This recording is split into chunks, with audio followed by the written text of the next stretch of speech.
بسم اللہ الرحمن الرحیم۔ السلام علیکم ناظرین۔ آج میں آپ کو ایک چھوٹے سے بیج جنہیں ہم تل کہتے ہیں ان کے بارے میں بتاؤں گا۔ عام لوگوں نے تلوں کو ریوڑی یا کلچوں پر ہی لگا دیکھا ہوگا، مگر ان کے فوائد سے واقف نہیں ہوں گے۔ تل اور اس کا تیل دونوں بہت انسانی صحت کے لیے مفید ہیں۔ تلوں کا تیل مختلف قسم کے کھانوں میں استعمال ہوتا ہے، جبکہ کالے تلوں کا تیل کھانوں اور ادویات میں استعمال ہوتا ہے۔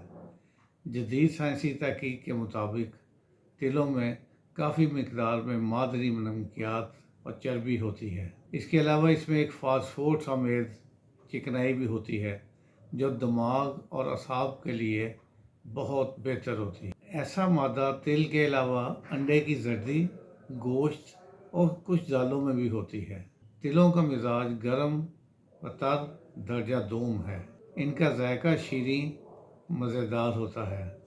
اس کے علاوہ بے شمار طریقے ہیں۔ اس کے اندر گڑ یا چینی ملا کر گچک تیار کی جاتی ہے۔ دنیا بھر میں نان اور کلچوں پر انہیں لگا کر کھایا جاتا ہے، اور چینی یا گڑ کی ریوڑیوں پر لگایا جاتا ہے، جس سے کافی مقدار میں تل ہمارے معدے میں جا کر جزو بدن بن جاتے ہیں۔ ناظرین، تل میں قدرت نے بہت طاقت اور قوت رکھی ہے۔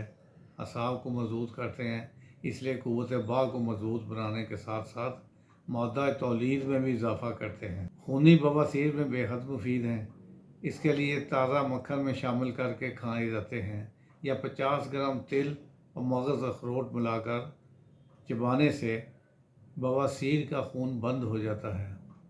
بدن کو مضبوط بنانے کے لیے تل، خشخاش، مغز بادام اور شکر ہم وزن ملا کر کھانا مفید رہتا ہے۔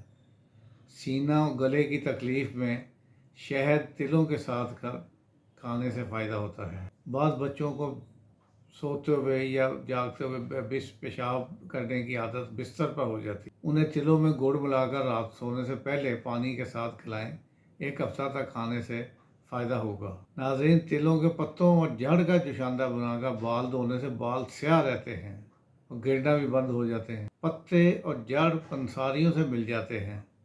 معدہ کی جلن دور کرنے کے لیے تلوں کو مصری کے ساتھ کھانے سے فائدہ ہوتا ہے۔ یعنی معدے میں جلن ہوتی ہے، تذابیت پیدا ہو جاتی ہے، تو اس کے لیے آپ کے لیے بڑا آسان نسخہ ہے۔ سیدھا سا مصری کی لے کر تھوڑی سی مصری اور تھوڑا سا تل لے کر چبائیں، اور دیکھیں اگر پیشاب رک کر آتا ہے تو 20 گرام تل پانی کے ساتھ روزانہ چند روز تک کھانے سے یہ تکلیف دور ہو جاتی ہے۔ اگر 20 گرام تل اور 20 گرام دیسی گڑ ملا کر پانی کے ساتھ کھائیں تو مثانہ کی کمزوری بھی دور ہو جائے گی۔ ناظرین، اس میں صرف یہ احتیاط کرنی ہے کہ پریگننٹ خواتین، حاملہ عورتیں تل استعمال نہ کریں، اور ہر ایک شخص اس کا استعمال احتیاط سے کرے، کیونکہ زیادہ استعمال سے گردوں پر چربی پیدا ہونے کا امکان ہو جاتا ہے، اور گردوں پر چربی زیادہ ہو جائے تو وہ بھی نقصان دہ ہوتی ہے۔ ناظرین، اس کے ساتھ اجازت دیجیے، کل انشاءاللہ کسی اور نعمت کے ساتھ حاضر ہوں گے۔ ہنستے بستے رہیے۔ خدا حافظ۔